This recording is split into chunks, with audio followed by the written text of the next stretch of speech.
Welcome to the Neuro Tribe. I'm so glad you guys are all here. Today, we are going to be talking about the burden of being a neurodivergent person and how we are expected to come to the same nonverbal conclusions as maybe our counterparts or peers. Have you ever been in a situation where someone was upset with you and you had no idea why? And when you went to seek to understand and connect with them, you realize that they are upset with you for not being able to understand what they're thinking and feeling and needing without communicating those to you.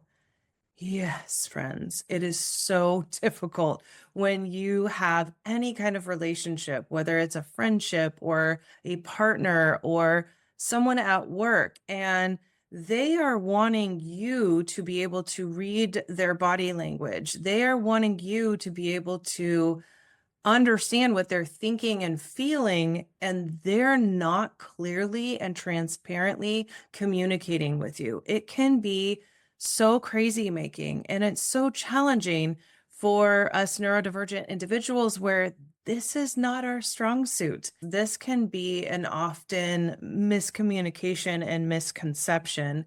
And this leads us to feel like we are so misunderstood even though we know what our thoughts are, we know what our intentions are and how we think and feel about the different situations, we can have people completely misunderstand us due to the fact that we simply don't have the strength of being able to read body language or come to the same conclusions of what someone is thinking and feeling.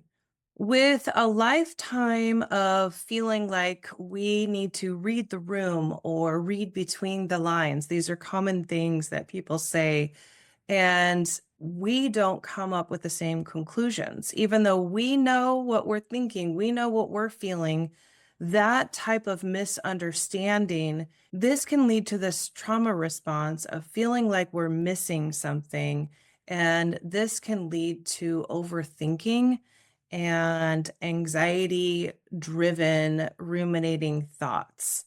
When we get into a situation where we feel like we've been misunderstood or someone is upset with us for not coming to the same conclusions without that explicit communication. So that can really bring up our rejection sensitivity, and it can leave us feeling blindsided that we didn't inherently know what the person is thinking, and they are disappointed by us not making the right conclusions.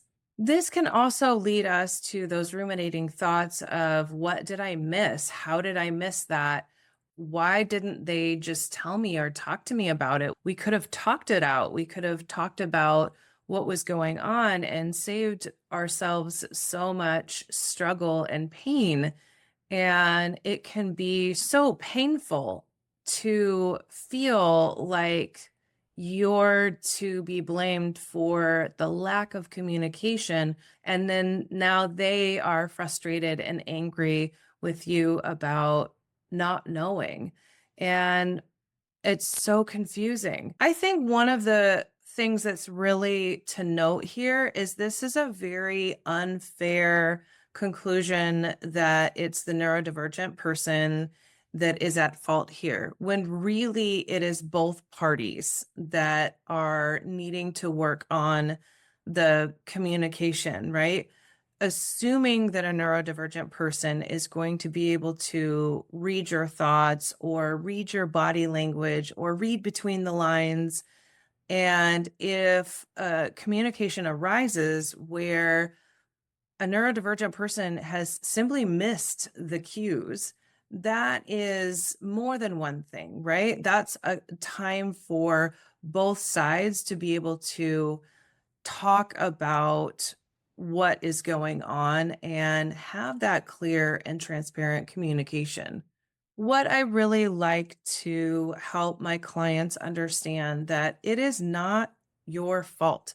It is not your fault that you are being expected to jump to the same conclusions, to read the body language, to read the room, to read between the lines, and to, for lack of better words, mind read. There definitely has to be very clear, explicit communication between both sides for any relationship to work, whether you're neurodivergent or not. Understanding that it is not your fault when there is a lack of explicit communication can be so empowering. I love to talk at this time about a reframe and the reframe that it is not your fault. There is nothing wrong with you. With any relationship, communication is a two-way street.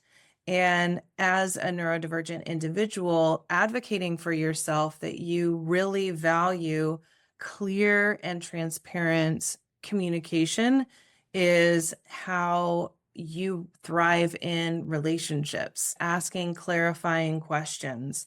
For instance, you could say something like, "Hey, I want to be able to understand you correctly. Are you saying," and then repeat what they say, and then say what you think that means and ask them, "Did I get that correctly? Or is there something else you want to communicate with me here?" Another thing that can be so helpful is being very direct and saying, what works best is just telling me directly. You do find yourself in a situation where someone is frustrated or angry with you or disappointed because you did not read the cues.